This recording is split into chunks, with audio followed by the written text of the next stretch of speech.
My name is Karina Harlow. I am 63 years old. The night my daughter invited me to dinner, Charleston was heavy with summer air, the kind that smells faintly of salt and magnolia. I almost turned the car around twice on my way to her house. Lydia had bought one of those restored mansions in the South of Broad District, the kind people photograph for magazines. It looked perfect. Too perfect. Like everything in her life lately. When I stepped through the front door, she greeted me with a practiced smile. "Mom, you made it," she said, brushing my cheek without really touching it. The living room hummed with conversation. Her husband, Nathan, stood by the wine cart, talking loudly about stocks.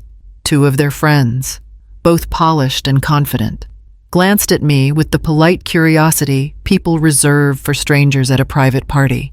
Dinner was served in the dining room, beneath a chandelier that glowed against the polished table. Silver cutlery, crystal glasses, linen napkins folded with impossible precision.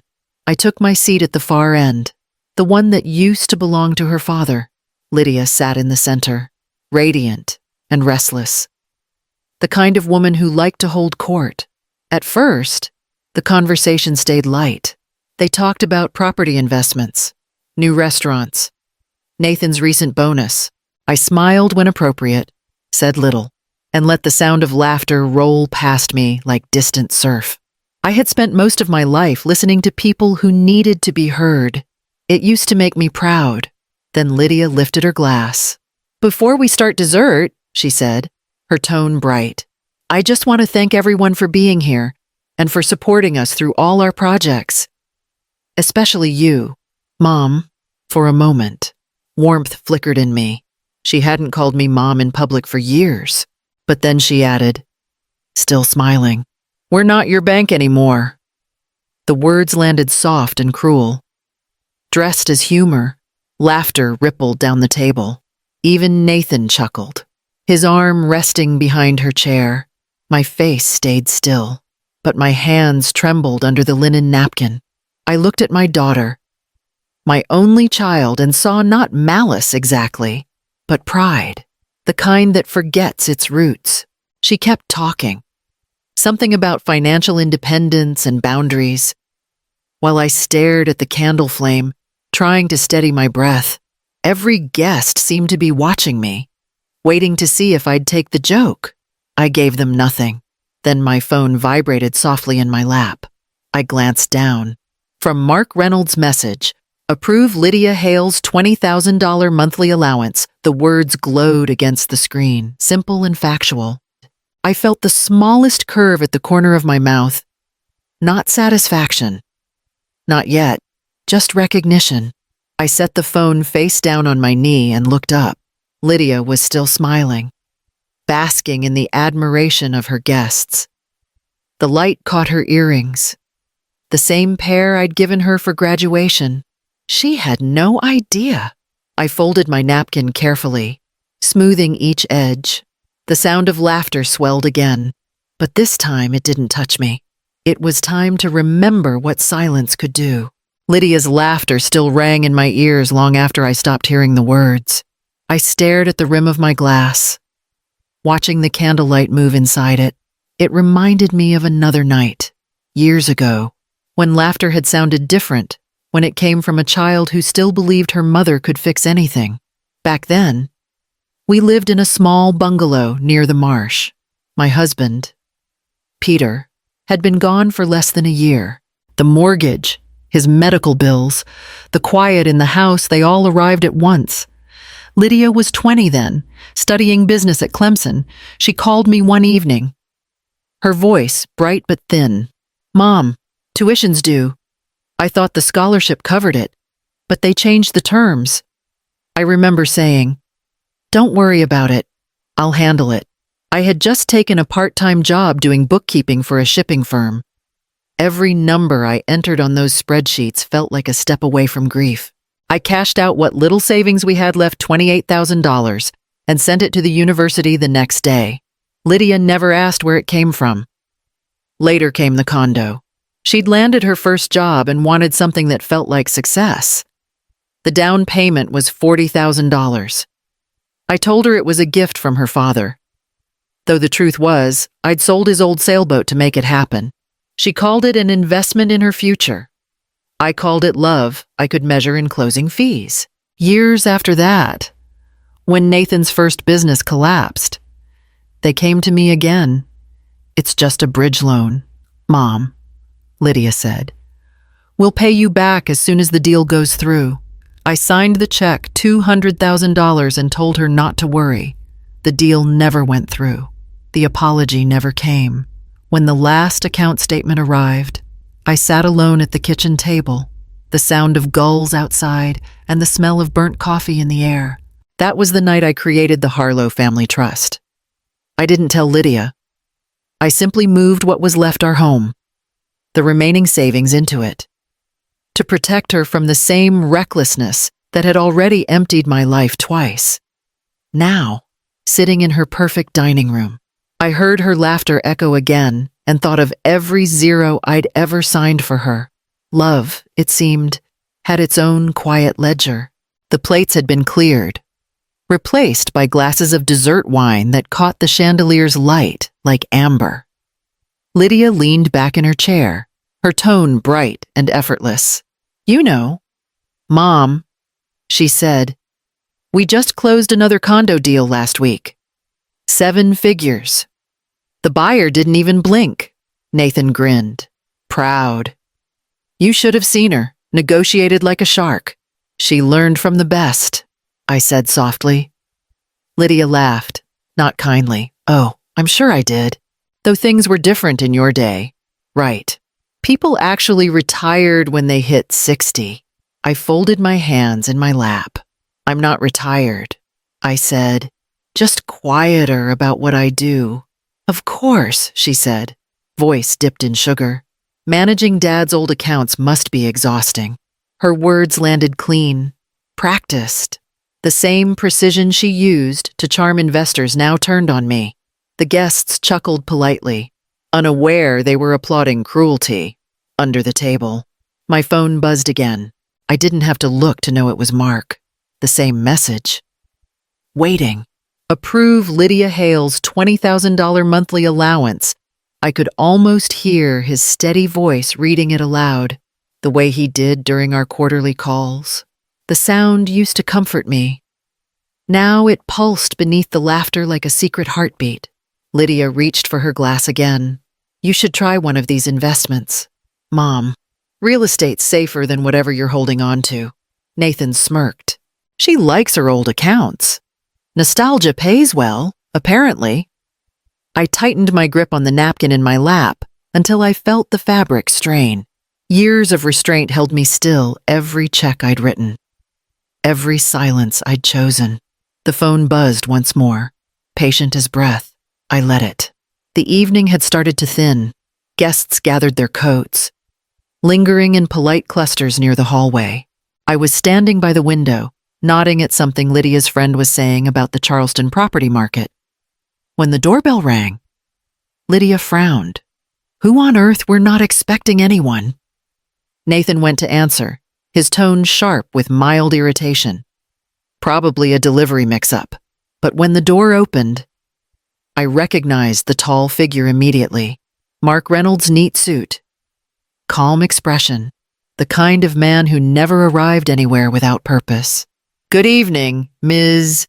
Harlow," he said, stepping just inside. His voice carried that composed authority that always made Lydia's social circle lean in. "I apologize for the hour. I was on King Street, finishing paperwork, and realized I still had the quarterly files for your signature." I felt every head turn toward me. Lydia blinked.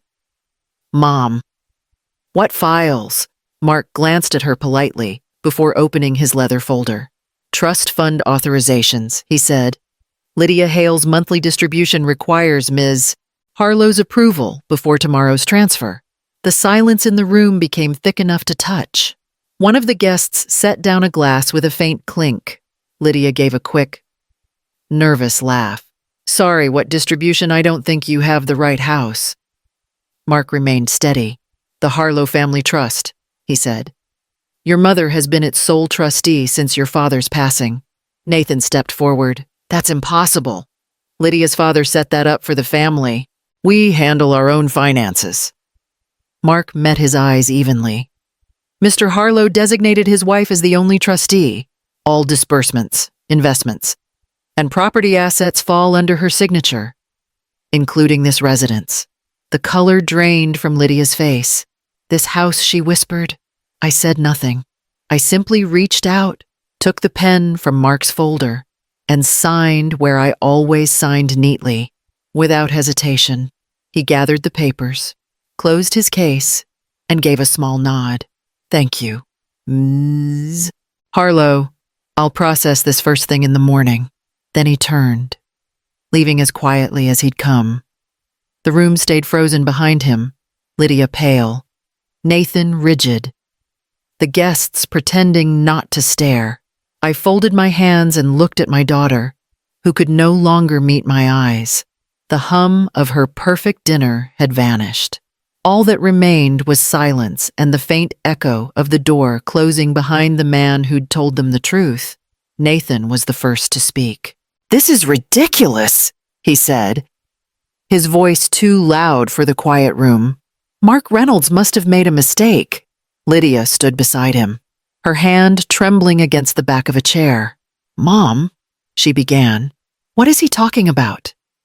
"You don't actually control, I do," I said. The words came out calm, steady. They seemed to land heavier than I intended. Nathan took a step forward. "Then show us. If that's true, prove it." He spoke like a man used to getting answers. I didn't bother explaining. I reached for my phone, the same one that had been buzzing under the table all evening.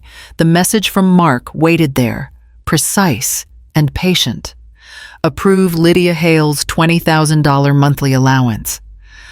I looked at it for a long moment, then typed a single word: denied. The sound that followed was almost musical, the faint ping of Lydia's phone on the table. She frowned, tapping the screen. "That's strange. My card just..." She stopped. Her eyes widened. "It says payment failed." Nathan leaned over her shoulder. "Try again." She did. The same notification appeared, bright and unforgiving. He turned toward me, disbelief sharp in his voice. "What did you do?" I stopped pretending. I said. The guests shifted uncomfortably, murmuring excuses to leave. The room thinned until only the three of us remained. Lydia's cheeks were blotched with anger and confusion. "You can't just cut us off," she said. "You can't. I can," I said quietly, and I just did. I folded my napkin, placed it neatly beside my plate, and finished my glass of water. The taste was cool, clean, and steady, like the harbor air outside. Lydia sank into her chair, staring at the silent phone that used to answer her every command. Nathan's phone began to vibrate on the table. He glanced at the screen, frowning. "That can't be right," he muttered. "My brokerage account's locked." Lydia looked up sharply. "Locked." He tapped again, his voice rising. "And the joint checking? Frozen." Across the room, the last few guests hovered near the door, pretending to collect purses and jackets. No one wanted to witness what came next, but no one dared to move too quickly either. Lydia turned to me, her tone trembling between anger and panic. "Mom, fix this. Whatever you did, undo it." I met her eyes. "I haven't done anything new," I said. "Everything you've been using your cards, the cars, this house, it all comes from the trust. I approve each disbursement." Nathan stepped closer. "You can't mean that. You've been signing off on our living expenses for years," I said. "That's how your mortgage was paid. The club membership, the renovation on this dining room." Lydia's voice cracked. "You're saying none of it was ours?" I nodded once. "It was always yours to enjoy, not to own." The silence that followed was thick enough to hear the tick of the wall clock. Nathan's composure began to slip. The smooth, assured tone he always used in business vanished. "So you're cutting us off?" he said. "I'm pausing everything." I replied. Until you both understand what you've mistaken for generosity. Lydia pressed her hand to her forehead, her breathing shallow. You can't just stop. We have contracts obligations, the new project. Then you'll find another way to fund it. I said. I suggest starting with humility. Her husband's jaw tightened. You're enjoying this? I shook my head. No. I'm finally finished being used. I stood, pushing the chair back quietly. My napkin stayed folded where I'd left it, the place setting still perfect. As I reached the doorway, I paused long enough to look back at my daughter. The woman who once called me her anchor now sat motionless, staring at the phone that no longer obeyed her. Perhaps next time, I said, we'll discuss gratitude before money. Then I stepped outside, leaving the echo of my words behind as the house fell completely still. Weeks passed before I heard her name again. The calls came at first every day, then less often. I let them ring. The silence that followed was softer than guilt and louder than apology. I spent my mornings at the community center downtown, teaching a small class of women how to balance budgets, track expenses, and rebuild from nothing. They reminded me of myself after Peter died, tired, but still trying. I used part of the trust's returns to fund a small scholarship program for them, enough to cover courses and certification exams for the first time in years. Money served purpose, not pride. One afternoon, as I sorted through donation receipts, someone knocked on the office door. It was Mark Reynolds. His tie loosened, his usual composure touched by sympathy. Ms. Harlow, he said. Stepping in, I thought you should know the Hales sold their second home last week. I nodded. They'll manage. They've tried reaching you, he added gently. I know. He hesitated, then said, they've realized what they lost. I looked up from the ledger in my hands. They lost more than money, I said. He studied me for a moment before replying. You could forgive them. You know, I will, I said quietly. When they understand what they asked me to forget, Mark nodded, leaving the envelope of quarterly statements on the desk. The trust continues to grow, he said, steadily. Good, I answered. Then it's finally doing what it should. When he left, the room felt calm again. Outside the window, I could see the students from my class laughing in the parking lot, holding their binders like small victories. The phone on my desk buzzed once Lydia's name flashing across the screen. I turned it face down and returned to the ledger, the ink still fresh, my handwriting steady. It was late when the message arrived. I was at my kitchen table, sorting receipts for the next class session, when my phone buzzed beside the lamp. The name on the screen made my hands pause. Lydia, Mom, can I visit? The words were simple, cautious. Not an apology, not yet, but close enough to quiet the air around me. For a moment, I just stared at them. Months had passed since the dinner, since the silence that followed. I had imagined what I'd say if she ever reached out again. None of it came. I typed slowly, each word deliberate. There's a light on. Come as yourself. Then I set the phone aside and walked to the porch. The air outside carried the soft hum of the harbor, the faint smell of rain waiting somewhere inland. I reached up and flicked the switch. The bulb glowed to life, spilling a circle of gold across the steps. I stood there for a while, arms folded, not waiting, just breathing. The porch light had always been Peter's habit. Whenever Lydia came home from college, he'd turn it on an hour early, saying, "A home should never look closed to its own child." I used to love that. Now it felt like both a welcome and a boundary. An hour passed before headlights turned onto the street.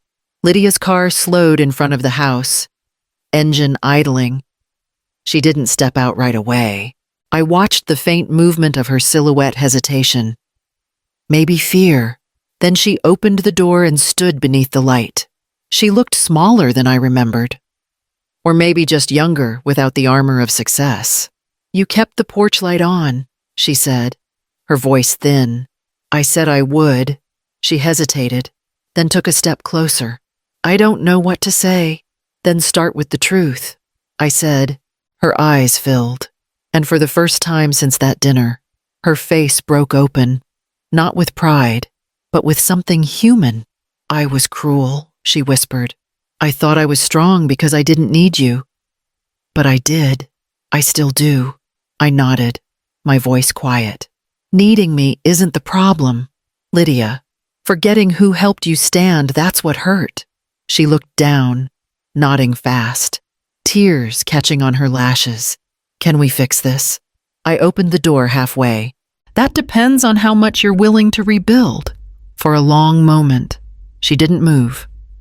Then she stepped into the light, not past me, but near enough to share the quiet. We stood there in the doorway, no forgiveness promised, no punishment left to give, just an understanding that love, when it grows past pride, changes shape. Later, after she'd gone, I left the porch light burning, not for her return, not for anyone's. It stayed on, because I had learned what it meant to see clearly, to let love stand where it belongs, and to keep a light for myself. When love finally learns its limits, do you open the door or keep the light on?